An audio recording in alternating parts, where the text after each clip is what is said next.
ప్రభునందు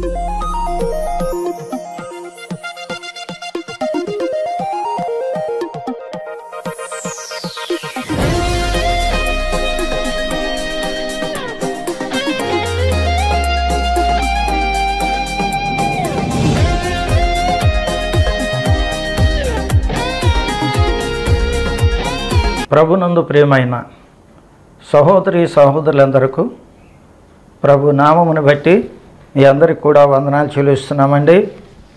దేవుని యొక్క మహాదయా కనికరాన్ని బట్టి మరొకసారి మేమందరము మిమ్మల్ని అందరినీ కూడా కలుసుకొని మీకు వర్తమానం అందించడానికి ప్రభు ఈ స్థలంలోనికి నడిపించినందుకు దేవునికి ఎంతో వందనస్తులుగున్నాను.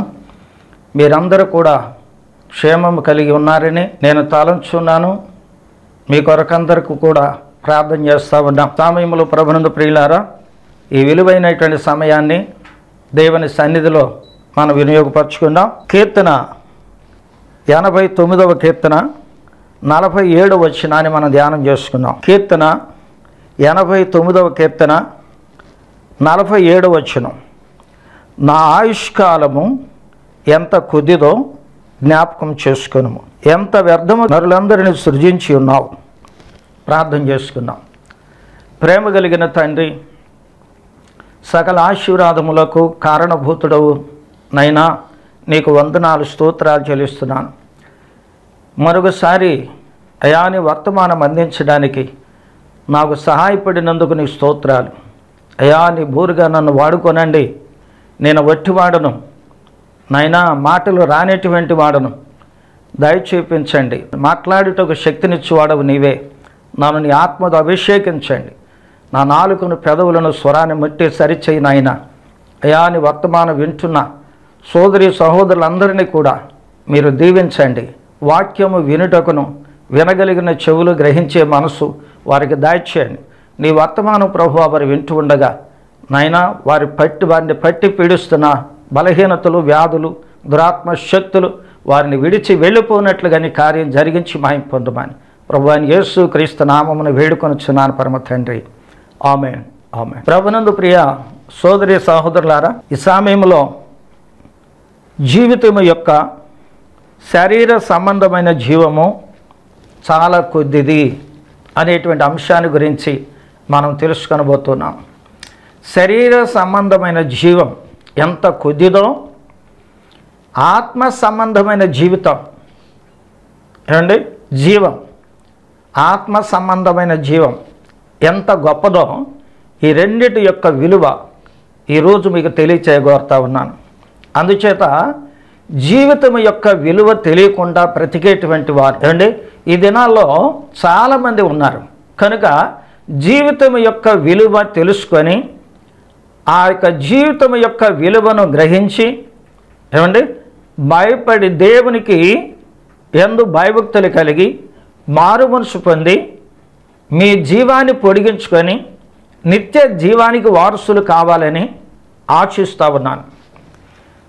భక్తుడైనటువంటి కీర్తనాకారుడు ఈ అధ్యాయంలో ఏమంటున్నాడంటే, నా ఆయుష్కాలము ఎంత కొద్దిదో జ్ఞాపకం చేసుకొనుము అంటున్నాడు.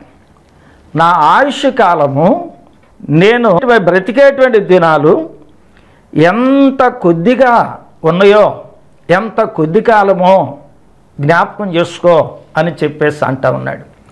అంటే తన జీవితాన్ని గురించి ఆలోచన చేస్తుంటాడు. ఆలోచన చేస్తున్నప్పుడు ఇతనికి ఏమని అనిపించిందంటే, 90వ కీర్తన 10వ వచనంలో ఏమంటాడంటే, మా ఆయుష్ కాలము కేవలం 70 సంవత్సరాలు, లేక అధిక బలం ఉన్న ఎడల 80 సంవత్సరాలు అవుతుంది అని అంటాడు. అంటే ఇది అతని జీవితంలో ఏమనిపించిందంటే, కొద్దిగా దినములే అనిపించింది. అరే, కొద్దిగా దినాలకు ఎందుకు ఈ లోకంలో రావటం, ఎంత బ్రతుకు ఎంత స్వల్పమైనదా అని చెప్పి గ్రహించాడు. చాలామందికి ఇలాంటి గ్రహింపు ఉండదు. నేను ఎన్ని సంవత్సరాలు బ్రతుకుతాను, అన్ని సంవత్సరాలు బ్రతుకుతాను అనుకొని బ్రతికేస్తూ ఉంటారు. అవగాహన లేనటువంటి జీవితం. నాకు చావు అనేటువంటిది లేదు అనుకొని బ్రతుకుతూ ఉంటారు. నేను ఇంతవరకు కూడా ఆరోగ్యంగా ఉన్నాను, నాకు ఏ జబ్బు కూడా లేదు, నేను ఇప్పుడు కూడా ఆరోగ్యంగానే ఉంటాను, ఇంకా బ్రతుకుతాను అని అనుకుంటారు. కానీ ప్రభునందు ప్రియులారా, జీవితం ఎంత కొద్ది దినాలో గ్రహించలేనటువంటి వారముగా మనం ఉండకూడదు. ఈ యొక్క వ్యక్తికి జీవితకాల దినములు కొద్దిగా అనిపించినాయి. ఎందుకెంత అల్పముగా మానవుని సృజించావు అని చెప్పి, ఎందుకెంత వ్యర్థంగా సృజించావు అని చెప్పి ప్రశ్నిస్తూ ఉన్నాడు దేవుడిని.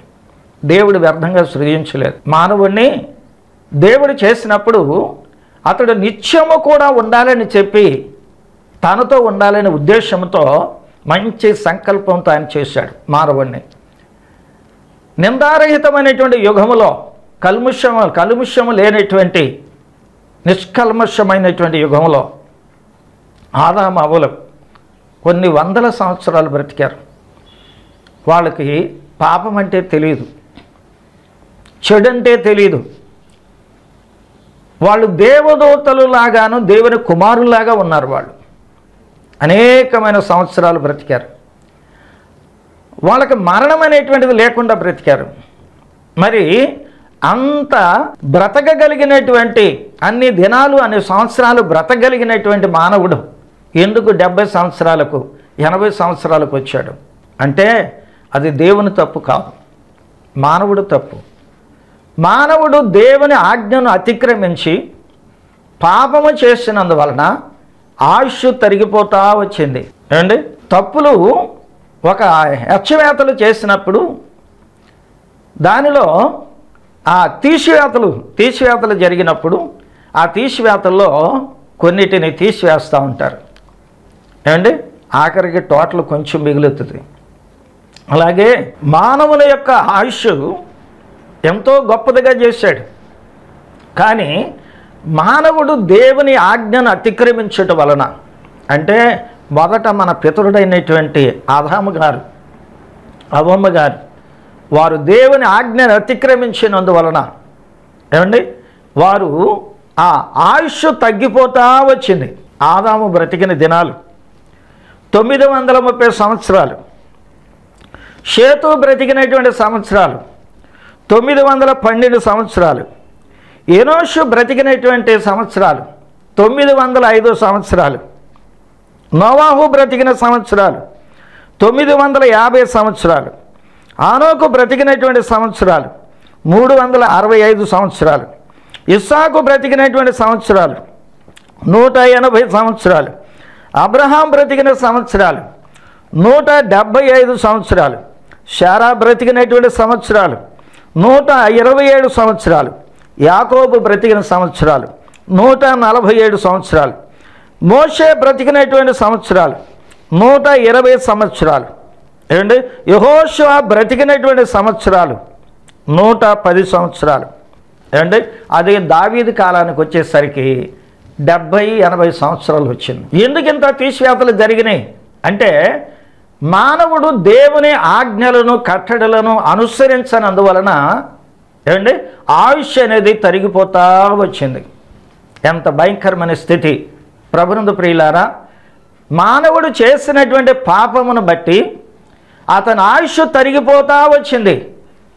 ఏమండి అందరికంటే ఎక్కువగా బ్రతికినటువంటి వాడు ఎవరు అంటే మెతూషెల 969 సంవత్సరాలు బ్రతికాడు. అందరికంటే ఎక్కువగా బ్రతికినటువంటి వ్యక్తి 969 సంవత్సరాలు. ఎన్ని సంవత్సరాలు బ్రతకగలిగినటువంటి వీరు వారి ఆయుష్ తరిగిపోతా వచ్చింది. మోషే కీర్తనలో దావీదు గారి యొక్క కాలానికి వచ్చేసరికి 70 సంవత్సరాలు, అధిక బలమున్న ఎడల 80 సంవత్సరాలు అన్నాడు. అంటే ఎంత స్వల్పమైపోయిందో చూడండి, దినాలు ఎంత తరిగిపోయాయో. ప్రియ సోదరి సహోదరుడా, ఈ లోకంలో నేను ఇంకా బ్రతుకుతాను, ఇక నాకేం పర్వాలేదు అనుకొని నీవు ఇలా బ్రతికేస్తున్నావా? చాలా జాగ్రత్తగా ఉండాలి. మనము నిత్యము కూడా మరణము లేనటువంటి జీవితం జీవించాలని దేవుడు కోరుతా ఉన్నాడు. మరణం అనేటువంటిది ఇక మనకు కలగకూడదు. ఎందుకంటే మానవుణ్ణి దేవుడు భూమి కంటే, ఆకాశం కంటే, భూమిలో ఉన్నటువంటి జంతువుల కంటే, ఏమండి జీవ జనముల కంటే ఎక్కువైనటువంటి శ్రేష్టమైనటువంటి వ్యక్తిగా మానవుని దేవుడు చేశాడు. అందుకనే ప్రభువారు ఒక చోట అన్నాడు, మనుష్యుడు గొర్రె కంటే శ్రేష్ఠుడు కాడా అంటాడు. మనిషి కంటే శ్రేష్ఠుడే, ఏమండి గొర్రె కంటే శ్రేష్ఠుడే. ఆయన గొప్పవాడు మనిషి. మన జీవితం కూడా ఎంతో గొప్పదిగా చేయాలని ఆయన ఆశించి చేశాడు. పాపమును బట్టి మన ఆయుష్ తరిగిపోతూ వచ్చింది. కానీ పాపం వలన వచ్చే జీతం మరణం. అంటే పాపము చేత మనిషి మరణాన్ని తెచ్చిపెట్టుకున్నాడు. ఎప్పటి వరకు?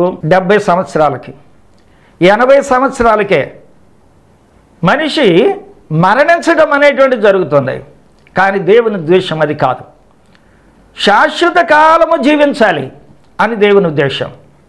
కానీ యాకోబు పత్రికలో 4వ అధ్యాయములో, ఏమండి యాకోబు పత్రిక 4వ అధ్యాయములో 14వ వచనములు అంటాడు, ఒకానొక పట్టణానికి వెళ్ళి వ్యాపారం చేసి లాభము సంపాదించుకుందాము రండి అని చెప్పుకుని వారలారా, మీ జీవము ఏపాటిది అంటాడు. అంటే ఎంత అనుకుంటున్నావు? నువ్వు ఎన్ని దినాలు బ్రతుకుదాం అనుకుంటున్నావు? ఎన్ని సంవత్సరాలు బ్రతుకుతానో అనుకుంటున్నావు? కేవలం నీ జీవితం ఎలాంటిదంటే, నీ జీవం ఉట్టి ఎంతలో కనబడి అంతలో మాయమైపోవు, ఉట్టి ఆవిరి వంటిది కాదా అంటున్నాడు. అంటే ప్రశ్నిస్తూ ఉన్నాడు. ఏమండి ఎంతలో కనబడి అంతలో మాయమైపోవు, ఉట్టి ఆవిరి వంటి వారు కాదా అంటాడు. ఎంత అల్పమైపోయిందో చూసారా? 969 సంవత్సరాలు బ్రతికినటువంటి మానవుడు ఎక్కడికి వచ్చాడంటే 1వ దినవృత్తాంతాల గ్రంథంలో మనము చూస్తాము. ఎక్కడంటే 39వ కీర్తన 5వ వచనములు అంటాడు, మా యొక్క దినములు, మా యొక్క ఆయుష్ కాలము బెత్తిడంత అంటాడు. మా ఆయుష్ కాలము బెత్తిడంత చేసుకున్నాం అంటాడు. బెత్తిడంటే ఏమండి ఒక 3 అంగుళాలు ఉంటుంది. మనం ఎంత పొడుగు అనుకుంటాం? 1 కిలోమీటర్ కానీ, 1 మైల్ అని కానీ, కొన్ని మైళ్ళు అని చెప్పేసి అనుకుంటావా? నీ జీవం కాదు కాదు కాదు. ఏమండి నీ జీవం ఏపాటిదంటే బెత్తడు. ఇంతలోనే ఎన్నో గొప్ప ప్రణాళికలు వేసుకుంటావు. ఇక నాకు సావు లేదు అన్నట్టుగా నిర్భయంగా నీ జీవితాన్ని గురించి అవగాహన లేకుండా నీ ఇష్టానుసారంగా బ్రతుకుతావు.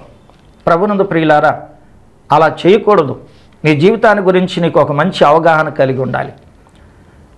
నీ జీవితకాలం ఎంత ఈ భూమి మీద అంటే బెత్తడంతా. ఎన్నో సంవత్సరాలు బ్రతుకుతానని చెప్పేసి అనుకుంటున్నావేమో, కానీ దేవుని వాక్యం చెప్పేది ఏంటంటే నీ జీవితకాలం బెత్తడంతా, ఎంతో పొడుగు లేదు. ఏమండి అందుకని యాకోబు గారు ఏమంటాడంటే, మీ జీవము ఏపాటిది, ఇంతలో కనబడి అంతలో మాయమైపోవు, ఉట్టి ఆవిరి వంటిది కాదా అంటాడు. ప్రశ్న వేస్తా ఉన్నాడు. అంటే నీకు తెలుసు అది. ఏమండి ఇంతలో క్షణంలో చచ్చిపోతున్నారు, క్షణంలో చచ్చిపోతున్నారు. ఏమండి వారు అలా చనిపోతారని చెప్పేసి అనుకోవటం లేదు. ఎన్నో ప్రణాళికలు చేస్తారు. నేను ఈ సంవత్సరం ఇది చేయాలి, అది చేయాలి, రేపు అది చేస్తాను, ఇది చేస్తాను, వచ్చే నెల అది చేస్తాను, ఇది చేస్తాను అని ప్రణాళికలు చేస్తూ జీవితాన్ని గురించి మర్చిపోతున్నారు. అయ్యో నేను పాపంలో కనుక మరణించినట్లయితే ఇక నాకు భూమి మీద జీవం అనేటువంటిది ఉండదు, మళ్ళీ నేను దేవునితో జీవించలేను, నరకంలో పడిపోతాను అనేటువంటి అవగాహన లేకుండా బ్రతుకుతున్నారు. చాలా జాగ్రత్త సోదరి సహోదరుడా. నీ జీవం ఏపాటిదంటే ఇంతలో కనబడి అంతలో మాయమైపోవు, ఉట్టి ఆవిరి వంటిది. ఆవిరి ఎలా ఉంటుంది? వెళ్ళి మళ్ళీ తిరిగి రానేటువంటిదిగా ఉంటుంది. అలా కనబడుతుంది, అంతలోనే అంతర్ధానం అయిపోద్ది. అలాగే నీ జీవితం కూడా ఏమండి నీ జీవితం కూడా ఆవిరి వంటిదే. ఎప్పుడు ముగుస్తుందో నువ్వు గ్రహించలేవు, తెలియదు నీకు. ఎప్పుడు చనిపోతావో నీకు తెలియదు. అంచేత నీ జీవము అనేటువంటిది ఎలాంటిది అంటే, జీవానికి నిర్వచనం ఏమిటంటే ఆత్మ ప్లస్ శరీరం కలిసి, ఏమండి 2 కలయిక. ఆత్మ ప్లస్ శరీరం కలిసి ఏమండి ఈ రెండు యొక్క కలయిక కలిసి కొంతకాలము దేవుని దగ్గర అనుమతి తీసుకొని ఈ లోకంలో బ్రతుకుతానని చెప్పి కొంతకాలం అనుమతి తీసుకొని బ్రతకటానికి ఉపయోగపడుతుంది. ఇది కొంతకాలము దేవుని దగ్గర అనుమతి తీసుకొని ఏమండి ఈ లోకంలో బ్రతకడానికి వచ్చాం మనం అంటే మళ్ళీ ఆయన దగ్గరికి నువ్వు వెళ్ళిపోవాల్సింది, మళ్ళీ భూమి మీద నుంచి నువ్వు వెళ్ళిపోవాలి. అది ఎప్పుడు సంభవిస్తుందో తెలియదు. ఇది ఎలాంటిదంటే జీవము అనేటువంటిది ఒక బాధ్యత. అంటే కొంతకాలము నేను భూలోకంలో కొంతకాలము నేను జీవిస్తానయ్యా అని చెప్పి దేవుని దగ్గర అనుమతి తీసుకొని భూలోకానికి వచ్చాం మనం. అంటే దేవుని దగ్గర మనము ఆ జీవాన్ని తీసుకొని కొంతకాలము భూమి మీద బ్రతుకుతామని చెప్పి తెచ్చుకున్నటువంటి బాకీ ఇది. ఈ బాకీ మళ్ళీ ఇచ్చేసేయాలి ఆయనకి, ఈ బాకీ ఆయనకి ఇచ్చేసేయాలి. అప్పు తీసుకున్నామంటే మళ్ళీ అప్పు తీర్చేయాల్సిందే. శాశ్వతముగా మనం ఈ లోకంలో ఉండలేం, ఎప్పటికైనా మనం చనిపోవాల్సిందే. కానీ అందుకే యోబు గారు అంటాడు 1వ అధ్యాయంలో అంటాడు, ఏమంటాడంటే పిల్లలందరూ కూడా చనిపోయారని చెప్పి పనివాడు చెప్పినప్పుడు ఆయన అన్నాడు, యెహోవా ఇచ్చెను యెహోవా తీసుకొనెను, ఆయన నామమునకు స్తుతి కలుగును గాక అన్నాడు. యెహోవా నామమునకు స్తుతి కలుగును గాక అన్నాడు. అంటే యెహోవా ఇచ్చెను యెహోవానే తీసుకొని పోయెను అన్నాడు. అంటే నీ జీవము కొంతకాలము భూమి మీద బ్రతకటానికి నాకు బాకీగా ఇయ్యయ్యా అని చెప్పి ఆయన దగ్గర అడిగి తెచ్చుకొని పుచ్చుకున్నటువంటిది నీ జీవం, బాకీ అన్నమాట. మళ్ళీ ఆ బాకీ దేవునికి ఇచ్చేసేయాలి, ఆ బాకీ తీర్చుకోవాలి. ఇది ఎప్పుడు చనిపోతావో నీకు తెలియదు. ఏమండి నీ ఆయుష్ ఎప్పుడు ముగిస్తుందో నీకు తెలియదు. ఏమండి నువ్వు ఎంతకాలం బ్రతుకుతావో నీకే తెలియదు. అందుకని చాలామంది కూడా విచ్చలవిడిగా తిరుగుతూ ఉన్నారు, విచ్చలవిడిగా బ్రతుకుతూ ఉన్నారు, విచ్చలవిడిగా మాట్లాడుతూ ఉన్నారు, విచ్చలవిడిగా వారి జీవితాన్ని కాలం గడుపుతూ ఉన్నారు. ప్రభునందు ప్రియులారా, ఈ జీవము గురించి ఆలోచన లేకుండా బ్రతుకుతూ ఉన్నారు. చాలా విచారం సోదరి సహోదరుడా. ఈ యొక్క లోకంలో నీ 70-80 సంవత్సరాలు ఏమండి ఈ కాలంలో మధ్యలో ఎప్పుడు నీ జీవితం ముగిస్తుందో, ఎప్పుడు నువ్వు చనిపోతావో అది నీకు తెలియదు. ఎప్పుడు నిన్ను దేవుడు పిలుస్తాడో, భూమిని విడిచి రమ్మని చెప్పి ఎప్పుడు పిలుస్తాడో నీకు తెలియదు. అది అంచేత నువ్వు చేయవలసింది ఏమిటంటే నీ జీవము పొడిగించబడాలి, నీ జీవం పొడిగించబడాలి, నీ జీవం పొడిగించబడాలి. అక్కడ నీ జీవం ఎప్పుడు పొడిగించబడుతుంది అంటే యేసు క్రీస్తులోనికి వచ్చిన తరువాత నీ జీవం పొడిగించబడుతుంది. ఎందుకంటే నీ జీవాన్ని పొడిగించువాడు ఏమండి నిత్య జీవాన్ని కలగజేసేవాడు ఎవరు అంటే యేసు క్రీస్తు వారు ఒక్కడు మాత్రమే. ఆయన తప్ప నీ ఆయుష్ కాలాన్ని పొడిగించేవారు ఎవ్వరు కూడా లేరు. నీ జీవాన్ని పొడిగించేవారు ఎవరు లేరు. జీవితకాలం అంతా కూడా దేవునితో బ్రతకగలిగినటువంటి యోగ్యత, ఆ స్తోమత, సామర్థ్యత కలగచేయగలిగిన వాడు యేసుక్రీస్తు వారు ఒక్కడే. ఆయన ఏమన్నాడంటే మార్తమ్మ గారితో లాజరు గారు చనిపోయినప్పుడు ఆయన ఏమన్నాడంటే ఏమండి యోహాను సువార్త 11వ అధ్యాయం 25వ వచనములో అన్నాడు. ఏమన్నాడంటే పునరుద్ధానమును జీవమును నేనే అన్నాడు. పునరుద్ధానము జీవమును నేనే. పునరుద్ధానం అంటే పునర్నిర్మాణం గావిస్తూ ఉంటాం, బిల్డింగులు కనుక పడిపోతే, లేకపోతే ఇల్లు పడిపోతే మళ్ళీ అదే ప్రకారంగా ఆ ఇల్లును కడతాం. అలాగే చనిపోయి చీకిపోయి మట్టిలో కలిసిపోయినటువంటి శరీరానికి మళ్ళీ పునరుద్ధానాన్ని కలగజేసేవాడు యేసుక్రీస్తు వారు మాత్రమే. దేవునికి స్తోత్రం. హల్లెలూయా, హల్లెలూయా. ప్రభునందు ప్రియ సోదరి సహోదరుడా, ఈ యొక్క మానవ జీవితం ఎంతో శ్రేష్టమైనటువంటిది. ఏమండి జంతువులకు లేనటువంటి సుఖము దేవుడు నీకు ఇచ్చాడు, జంతువులకు లేనటువంటి జ్ఞానం దేవుడు నీకు ఇచ్చాడు, జంతువులకు లేనటువంటి చేతులు నీకు ఇచ్చాడు, జంతువులకు లేనటువంటి సౌందర్యం నీకు ఇచ్చాడు. ఏమండి దేవుడు ఎంత గొప్పవాడు. ఏమండి నీ యొక్క స్వరూపం దేవుని యొక్క స్వరూపం, దేవుని స్వరూపంలో చేయబడ్డావు కనుక ఎంత విలువైనటువంటి శరీరమును ఆత్మను ఏమండి నువ్వు అనవసరంగా పోగొట్టుకోకూడదు. నువ్వు పాపము చేసి ఈ శరీరాన్ని ఆత్మను కూడా నరకాగ్ని పాలు చేయకూడదు. జాగ్రత్తగా ఉండాలి. ప్రభునందు ప్రియులారా, నీ ఎప్పుడైతే పాపము చేశావో దానివలన ఆ పాపము నిన్ను మరణానికి తీసుకొని పోద్ది. నీ శరీరము ఆత్మ కూడా దేవునిని విడిచిపెట్టి నరకాగ్నిలో పడిపోద్ది. అందుకు నువ్వు చేయవలసింది ఏమిటంటే యేసు క్రీస్తునందు విశ్వాసం ఉంచాలి. విశ్వాసం ఉంచినట్లయితే నీ జీవం పొడిగించబడుతుంది. ఇక నీకు మరణం అనేటువంటిది కలగదు. యుగ యుగాలు కూడా జీవిస్తావు. ఆ జీవం అనేది యేసు క్రీస్తు వారే. నీ ప్రాణం ఆయనే, నీ శ్వాస ఆయనే, నీ జీవం ఆయనే. ఏమండి? కనుక ఈయన గనక నమ్మినట్లయితే ఏమండి 70-80 సంవత్సరాలు ఉన్నటువంటి నీ ఆయుష్, బెత్తిడంతా ఉన్నటువంటి నీ ఆయుష్, నీడలాగా ఉన్నటువంటి నీ ఆయుష్ ఏమంటే ఇంతలో కనబడి అంతలో మాయమైపోవు, ఉట్టి ఆవిరి వంటివిగా ఉన్నటువంటి నీ ఆయుష్ యేసు క్రీస్తులో పొడిగించబడుతుంది. అందుకనే లోకాన్ని విడిచిపెట్టి, పాపాన్ని విడిచిపెట్టి ఏమండి అనేకమైనటువంటి అన్యాయపు జీవితాన్ని వదిలిపెట్టి, లోకానుసారమైన జీవితాన్ని వదిలిపెట్టేసి యేసు క్రీస్తులోనికి రమ్మని చెప్పి నేను ప్రేమతో ఆహ్వానిస్తా ఉన్నాను. ప్రియ సోదరి సహోదరుడా, నీవంటే ప్రభువుకి ఎంతో ప్రేమ. ఆయన స్వరూపంలో నిన్ను చేసుకున్నాడు. నువ్వు నశించడం ఆయనకి ఇష్టం లేదు. నరకానికి, నాశనానికి వెళ్ళటం ఆయనకి ఇష్టం లేదు. ప్రతి మనిషి కూడా, ప్రతి మానవుడు కూడా ఆయనతో జీవించాలని చెప్పి ఆయన కోరుతా ఉన్నాడు. అందుకే మరి యోహాను సువార్త 3వ అధ్యాయం 16వ వచనములు అంటాడు. ఏమంటాడంటే ఏమండి, దేవుడు లోకమును ఎంతో ప్రేమించాను. చూసారా?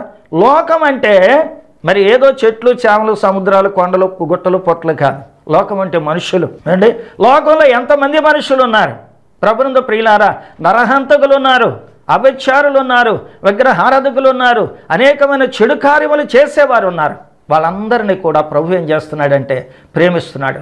ప్రియ సోదరి సహోదరుడా, లోకము నిన్ను ద్వేషిస్తుంది, సమాజం నిన్ను ద్వేషిస్తారు, కానీ యేసయ్య నిన్ను ప్రేమిస్తున్నాడు. నీలో ఉన్న పాపాన్ని ద్వేషిస్తున్నాడు, నిన్ను ప్రేమిస్తున్నాడు. అందుకని నువ్వు నశించిపోవడం ఆయనకి ఇష్టం లేక నిన్ను రక్షించడానికి తన కుమారుడైన, అద్వితీయ కుమారుడైన యేసుక్రీస్తు వారిని నీ కొరకు ఈ లోకములోనికి పంపించి నీ పాపముల నిమిత్తమై ఏమండి నీ శిక్ష ఆయన మీద వేసి నీ పాపములు కడిగివేయబడి నిమిత్తం, నువ్వు పాప క్షమాపణ పొందు నిమిత్తము యేసుక్రీస్తు వారు ఆయన రక్తమును చిందించి ప్రాణము నీ కొరకు దారపోశాడు. ఈ రక్తము ద్వారా నీ పాపములు క్షమించబడతాయి.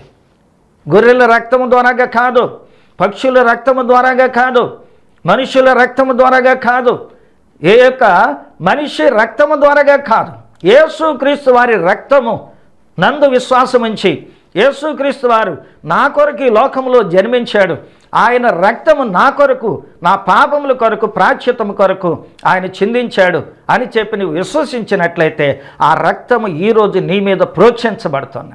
నీ అంతరంగానికి కలిగినటువంటి పాపం, నీ మనస్సాక్షికి కలిగినటువంటి పాపం, నీ ఆత్మకు కలిగినటువంటి పాపం, నీ హృదయానికి కలిగినటువంటి పాపం, నీ శరీరానికి కలిగినటువంటి కల్మషాన్ని అంతటిని కూడా కడిగివేసి నిన్ను పరిశుద్ధపరుస్తుంది. అది నీతిమంతుడైన యేసుక్రీస్తు వారి రక్తం. అందుకే ఆయన నీ కొరకు, ఆయన పరలోకములో ఉన్నటువంటి ఆయన నీ కొరకు ఆయన సృష్టి యొక్క ఉనికిలోనికి వచ్చాడు. ప్రియ సోదరి సహోదరుడా, ఇకనైనా యేసుక్రీస్తునందు విశ్వాసం ఉంచి నీ పాపము నుండి విడుదల పొంది నీ జీవాన్ని పొడిగించుకోమని చెప్పి నీకు మనవి చేస్తున్నాను. ఈరోజు కనుక నువ్వు చనిపోయినట్లయితే నీ భార్య బిడ్డలు ఏమైపోతారు? ఏమండి, ఈరోజు కనుక నువ్వు చనిపోతే నీ ప్రణాళికలు ఏమైపోతాయి?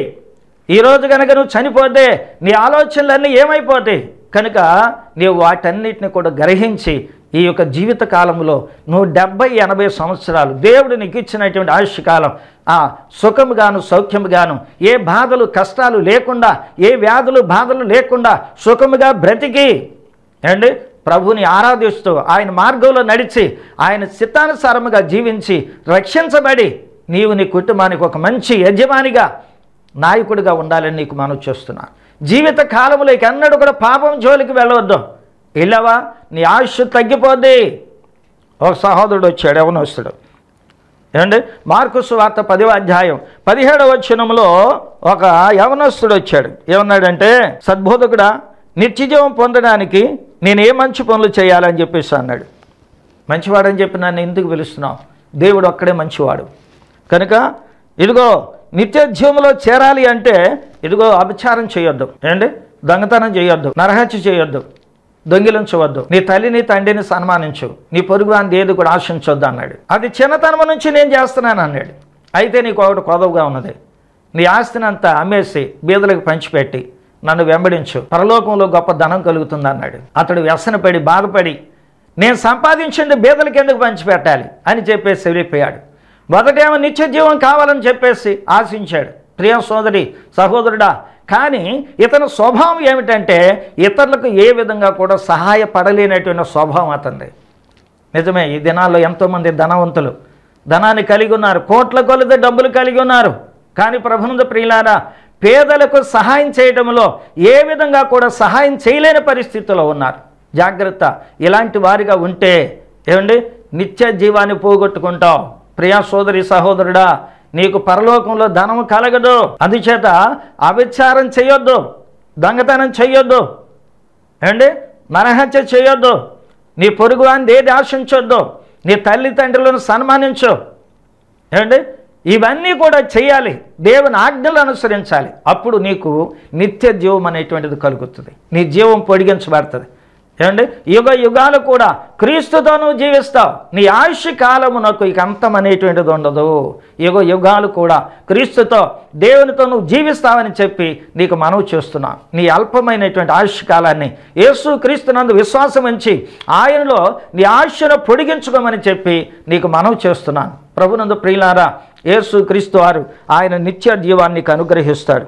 ఏమండి 1 తిమోతి పత్రిక 6వ అధ్యాయం 12వ వచనములు అంటాడు. ఏమంటాడంటే ఆఖరికి నిత్య జీవాన్ని చేపట్టు అంటాడు. నిత్య జీవాన్ని చేపట్టు, ఏమండి నిత్య జీవాన్ని చేపట్టాలి. నిజమే ప్రభునందు ప్రియులారా, విశ్వాస సంబంధమైన మంచి పోరాటం పోరాడుచు నిత్య జీవాన్ని చేపట్టు అంటాడు. విశ్వాస సంబంధమైన పోరాడాలి. విశ్వాసిగా ఉండి ఈ విశ్వాసంలో నీకు విశ్వాసిగా ఉన్నప్పుడు నీకు కలిగేటువంటి బాధలు కష్టాలు, ఏమండి పాపం మీద పోరాడి కష్టాలైనా బాధలైనా ప్రభు కొరకు ఓర్చుకొని నమ్మకంగా ఉండి పాపం మీద పోరాడి ఓడించి దాన్ని జయించి ఆఖరికి నువ్వు నిత్య జీవాన్ని చేపట్టుకో. నిత్య జీవాన్ని చేపట్టుకో. 70 సంవత్సరాలు 80 సంవత్సరాలు ఈ కొద్ది కాలాన్ని తప్పించుకొని యుగ యుగాలు కూడా క్రీస్తుతో జీవించేటువంటి జీవితం కలిగి ఉండాలని ప్రభు పేరిట నీకు మనవి చేస్తున్నాను. దేవుడు తన వాక్యం మన వినికిడిలో దీవించి ఆశీర్వదించును గాక. ఆమేన్, ఆమేన్. ప్రార్థన చేసుకుందాం. ప్రార్థన. ప్రేమ కలిగిన తండ్రి, సకల ఆశీర్వాదములకు కారణభూతుడు అయిన దేవా, యేసయ్యా నీకు వందనాలు నాయన. ఈ యొక్క మధ్యాహ్న కాల సమయంలో మీరు ఇచ్చిన సందేశం కొరకు నీకు వందనాలు అయ్యా. మనిషి యొక్క ఆయుష్కాలం ఎంతో కొద్దిది ప్రభువా, పితరులు జీవించిన కాలం కంటే నాయన ఈ దినాలు మా దినాలకు వచ్చేసరికి ఎంతో అల్పమైనది. 70-80 సంవత్సరాలైంది ప్రభువా. అయ్యా కనికరించండి. ఈ కొద్ది కాల సమయము నాయన నీయందు అయా విశ్వాసం ఉంచుడు చేత మా జీవితంలో మా యొక్క ఆయుష్ పొడిగించబడుతుందయ్యా. అలాగే తండ్రి నాయన ఎంతోమంది విశ్వాసం ఉంచలేకుండా లోకస్తులుగా జీవిస్తున్న అన్య జనులను జ్ఞాపకం చేసుకోండి అయ్యా. ఇంకా పాపము చేత పట్టబడి బానిసలుగా ఉండి ఆశను పోగొట్టుకుంటున్న సోదరి సహోదరులను దర్శించిన ఆయన వారికి నీ యందు నమ్మకం విశ్వాసాన్ని కలిగించి అయా పాపం మీద పోరాడి జయించి నాయన నిత్య జీవాన్ని పట్టుకునే భాగ్యం బిడ్డలకు దాచేయండి. వర్తమానం నాయన విన్నటువంటి మా సోదరి సహోదరులందరినీ కూడా దీవించండి, బలపరచండి, ఆత్మీయంగా బలపరచండి. వారి జీవితంలో ఎదురైన సమస్యల మీద, కష్టాల మీద, వ్యాధుల మీద, రోగాల మీద, అవమానం మీద, పాపం మీద పోరాడి ప్రభువ అయా వాటిని నాయన జయించి వాటిని ఓడించి ప్రభువ ఆఖరికి నిత్య జీవాన్ని పట్టుకున్నట్లుగా విశ్వాసులైనటువంటి బిడ్డలందరినీ కూడా బలపరచమని వేడుకుంటున్నాం. అయా కడవరి వరకు నమ్మకంగా జీవించడానికి సహాయం చేయండి. ఓడిపోకుండా, పడిపోకుండా, తొలగిపోకుండా, వెనక తట్టు తిరిగి చూడకుండా విశ్వాసమును కర్తయు దాన్ని కొనసాగించేవాడు నైనా యేసు వైపు చూస్తూ ముందుకు పరిగెత్తు భాగ్యాన్ని బిడ్డలకు దాచేయమని వేడుకుంటున్నాను. ఎంతమంది అనారోగ్యంతో బాధపడుతున్నారు వారందరినీ స్వస్థత పరచండి, ఆరోగ్యవంతులుగా చేయండి. ఎంతమంది నాయన అయామ తండ్రి ఇబ్బందుల్లో ఉన్నారో వారందరికీ సహాయం చేయండి. ఎంతమందికి వివాహాలు కలగట్లేదో వారందరికీ వివాహాలు కలిగించే సహాయం చేయండి. చదువుకుంటున్న బిడ్డలకు మీరు సహాయం చేయండి. పరీక్షలు వస్తున్నాయి నాయన, పరీక్షలు అందరూ కూడా పాస్ అయ్యేటట్లుగా నీ కృప కుటుంబాలకు దాచేయమని బిడ్డలకు దాచేయమని వేడుకుంటున్నాం. వారి బిడ్డల పట్ల వారి మా తండ్రి ఆశలు అయామ తండ్రి నాయన నెరవేర్చమని ప్రార్థన చేస్తున్నాం. దీవించిన ఆయన అయా యొక్క మా తండ్రి వాక్యాన్ని అందించడానికి స్పాన్సర్ చేసిన అమ్మాయి ప్రభు రాజ్యలక్ష్మిని బట్టి నాయన శ్రీనివాసరావు గారిని బట్టి ఇచ్చినటువంటి బిడ్డలను బట్టి నీకు వందనాలు చెల్లిస్తున్నాం. అయా బిడ్డలు మీరు దీవించండి. ఇచ్చిన దానికంటే అత్యధికంగా నీ బిడ్డలను దీవించి ఆశ్రయించి వర్ధల చేయండి. వాళ్ళ కష్టార్జత వారి బిడ్డలు అనుభవించేటట్లుగా సహాయం చేయండి. వారి ఆలోచనలు అన్నీ సబలపరచిన ఆయన అయా సౌదీలో ఉద్యోగం చేస్తున్న అయా మతని శ్రీనివాసరావు గారి ఉద్యోగం పర్మనెంట్ అయ్యి అయా శాశ్వతంగా స్థిరంగా ఆయన ఉద్యోగం చేసుకునేటట్లుగా ఆశీర్వదించండి. వారి కుమార్తెను కూడా దీవించి చదువులో మంచిగా రాణించబడి ఎక్కువైన మార్కులతో బిడ్డ పాస్ అయ్యేటట్లుగా నీ కృప దాచి సహాయం చేయమని ప్రభువైన యేసుక్రీస్తు నామమున వేడుకొనుచున్నాను పరమ తండ్రి. ఆమేన్. ప్రభునందు ప్రియమైన సోదరి సహోదరులందరికీ ప్రభునామాన్ని బట్టి మీ అందరికీ వందనాలండి. దేవుని వర్తమానాన్ని మీరు శ్రద్ధగా వింటూ ఉన్నారు. చక్కగా మరి మీరు ఫోన్ చేస్తూ ఉన్నారు. మీ అందరి కొరకు కూడా నేను ప్రార్థన చేస్తున్నాను. అలాగే సోదరి కాలు తీసేశారు. ఆ సోదరి కూడా మరి ప్రార్థన చేస్తున్నామమ్మ. దేవుని ఆదరణ మీకు తప్పకుండా కలుగుతుంది. ధైర్యంగా ఉండండి, ప్రభువులో ఉండండి. ఇంకా మీరు అనేక మంది ఇంకా మారుమనసు పొందవలసినటువంటి సోదరి సహోదరులు ఉన్నారు. మీరందరూ కూడా ప్రభునామందు విశ్వాసం ఉంచి అండి నిత్య జీవాన్ని చేపట్టాలని మీకు మనవి చేస్తూ ఉన్నాను. కనుక మీరెవరైనా ప్రేరేపించబడి ఈ సువార్త సేవలో నేను కూడా పాలుభాగస్తులు కావాలని చెప్పి మీరు ఆశించిన ఎడల మీరు కూడా ఈ యొక్క ప్రోగ్రాంకి మీరు సహకరించాలని మిమ్మల్ని కోరుతూ ఉన్నాను. దేవుడు మిమ్మల్ని మీ కుటుంబాలను దీవించునుగాక. ఆమేన్. తండ్రి అయిన దేవుని ప్రేమ, కుమారుడైన క్రీస్తు కృప, పరిశుద్ధాత్మిక సమాధానం, సన్నిధి సహవాసం ఇప్పుడు ఎల్లప్పుడూ ప్రభువు రాక పర్యంతం మనందరికీ తోడయుండి కాపాడి నడిపించునుగాక. ఆమేన్. ప్రభు అందరికీ వందనాలండి.